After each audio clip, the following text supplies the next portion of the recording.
Tudo começa onde nos contam que, décadas atrás na Terra estourou uma tempestade interdimensional, que levou à descoberta de um grande número de deuses imortais, fantasmas, monstros, anjos, demônios, elfos e muitos outros seres lendários interdimensionais. Foram divididos em 4 classes mortais, lendários, épicos e míticos. Suas habilidades e seu poder destrutivo excedem em muito a imaginação humana. Os humanos acabaram pertencendo à classe mais baixa, mas eles podem melhorar suas qualidades físicas praticando a arte da magia e se tornar muito mais poderoso. Porém, existe outra maneira de acelerar muito a evolução humana, além de praticar a magia. Essa forma se chama matar e caçar criaturas interdimensionais e saquear seus cristais para seu próprio uso.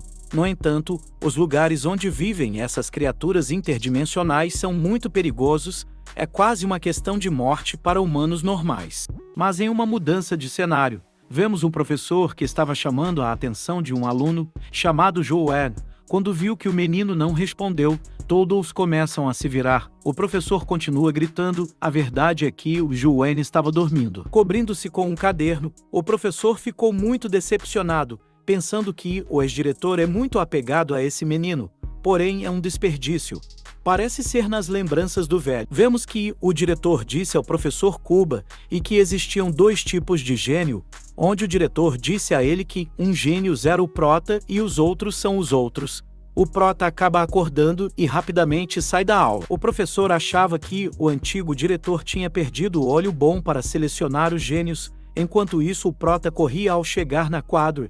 Ele pensou que, por ter aquele telefone misterioso, ele havia mudado completamente. Sem aula mais séria, sem trabalho duro, e tudo graças ao jogo naquele telefone. Ele nos conta, porque ele tinha primeiro que usar uma gota de seu próprio sangue para ligá-lo, acabou abrindo o aplicativo. O jogo acabou ligando, parece ser um mundo de fantasia dentro dele. Então, espetando o dedo novamente, o prota acabou derramando mais uma gota de sangue no referido jogo. Apenas para criar um personagem, parecia que o jogo em suas mãos estava ativando e ao mesmo tempo criando o lindo personagem com o sangue do prota. O personagem finalmente havia sido criado, então enquanto jogava, o prota pensava em melhorar as habilidades de seu personagem no jogo, e para se aprimorar na realidade dizendo que é bem fácil. Já diante das feras do jogo, ele pensou que, eliminando as criaturas mortais, como a formiga robusta, pode ficar mais forte na vida real. Enquanto ele pensava que havia muitos gênios que já são capazes de desenvolver sua energia primordial aos 16 anos, mas como o prota não depende de força externa, apenas prática e treinamento duro para cultivar a vitalidade. O professor conta que no início, todos os membros da escola achavam que o prota teria um grande futuro, dizendo que com sua habilidade não teria problemas para conseguir o primeiro lugar no próximo exame prático. Porém, para surpresa, ele nos conta que um mês atrás, parecia por ter chegado uma garota que estava desafiando o prota no referido desafio. O prota perguntou à garota se eles se conheciam, porém sem responder. Ela acaba dizendo a ele que deveria se aproximar dela para começar a luta. O prota se lançou para o ataque, mas foi facilmente lançado, voando pela dita garota com um chute longo que acabou mandando-o voando. O golpe foi tão certeiro que o prota até quicou na quadra, o que fez os outros pensarem que ele não era mais o primeiro lugar, e sim o segundo. Então o professor acha que o prota deve estar calado continuamente por causa daquela surra que a menina deu nele, dizendo que, desde que o prota foi derrotado por Andin, ele tem sido um perdedor, dormindo na aula todos os dias e jogando videogame. Se isso continuar, ele provavelmente seria expulso. O prota ainda estava jogando seu videogame na quadra, o que o tornou mais forte na vida real. Então ele ficou muito feliz porque conseguiu outra vitória e outro cristal. Sem hesitar, ele colocou seu personagem para absorver o referido cristal, o que acabou aumentando sua resistência, e o sistema nos informa que os cristais do jogo seriam absorvidos pelo Homem Escarlate e aplicados no próprio jogador, aumentando as suas habilidades. E não só isso, o jogador pode ver claramente e visualizar os valores que não são visíveis na realidade. Um mês atrás, o prota nos conta que seus atributos tinham 7 pontos de força, 4 de velocidade, físico 7 e energia igual a 1. Mas agora sua força era 9, velocidade 5, física em 8 e energia em 4. De outra forma que, Se ele praticasse bastante ainda assim, ele não poderia progredir tão rápido, nem mesmo em alguns anos. Então é muito melhor para ele jogar o videogame, pensando também que a única coisa a lamentar é que os cristais do jogo não podem ser trazidos para o mundo real. Caso contrário, poderia ganhar uma vida decente, apenas vendendo alguns cristais de baixo nível, que ele não precisa, e na frente do prota, uma fera acabou aparecendo, vermelha, um tanto bonita, ao contrário dos azuis que comumente enfrenta. A fera se lançou rapidamente no jogo para atacar o prota, cujo ataque conseguiu desviar com grande dificuldade, o que faz o prota perceber que era uma formiga mutante. O prota sabia que, obviamente, ele seria muito mais rápido e forte do que uma formiga normal. Mas ele não é imbatível, pensando que se tivesse tempo suficiente, não perderia. No entanto, estava cada vez cercado por mais e mais formigas. Enquanto o prota jogava, uma garota parecia estar se aproximando dele enquanto estava jogando na quadra.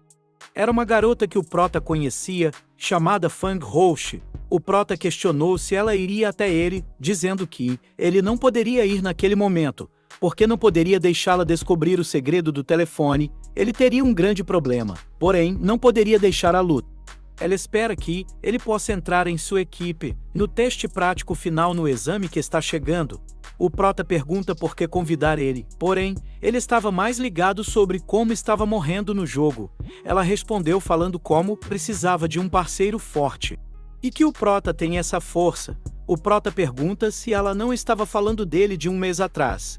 Porém, ela acha que estão subestimando ele. A menina acaba dizendo que ele não mudou nada, que ele continua o mesmo. Então ele ainda é a única pessoa que ela vê como adversário na escola. O prota pergunta onde está a menina que o havia derrotado, Anjin, mas ela conta a ele que Anjin havia se transferido de escola. Diz que a garota provavelmente está além do nível mortal e estava naquela escola só para bater nele, mas ela pensou que ele já a conhecia e tinha um problema com ela. Pelo qual o prota pensa na dita Andin. Ele acaba falando para a garota que nunca tinha visto a Andin antes, dizendo que nunca tiveram tanto problema para querer bater nele. A garota acaba aceitando a resposta do prota e pergunta novamente se ele voltaria a se juntar ao seu time.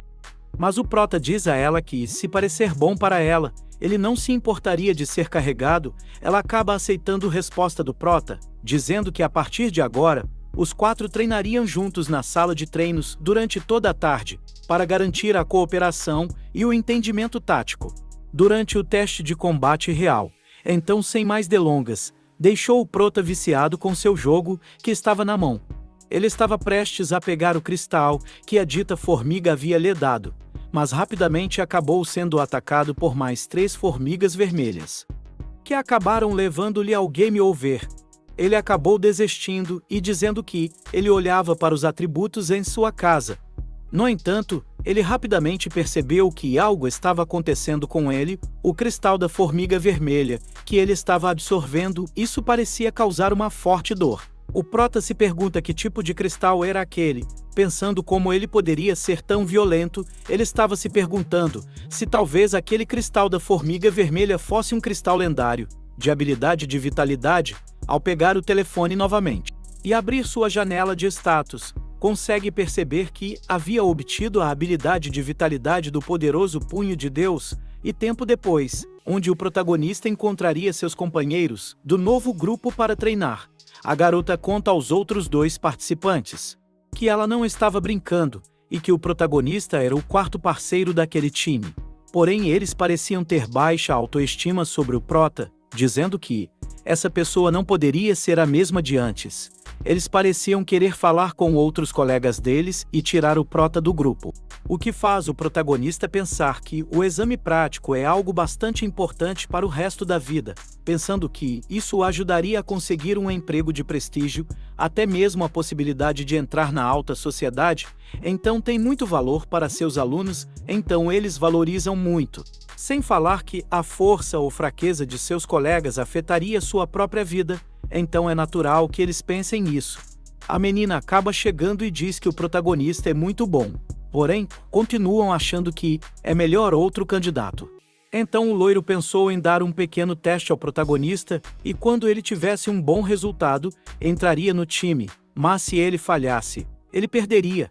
Ao que ele diz que o pequeno teste é enfrentar ele, que é o mais fraco do time. Se ele o vencer, aí estaria qualificado para entrar no grupo. O protagonista finaliza dizendo que não teria problema com isso, porém há riscos em uma luta real, e não seria bom se alguém se machucasse. O loiro acaba falando que tem medidor de força na escola, mas esses números não fazem muito sentido, mas então não é perigoso. O loiro dá a ideia deles irem punho a punho e quem recuar perde a luta.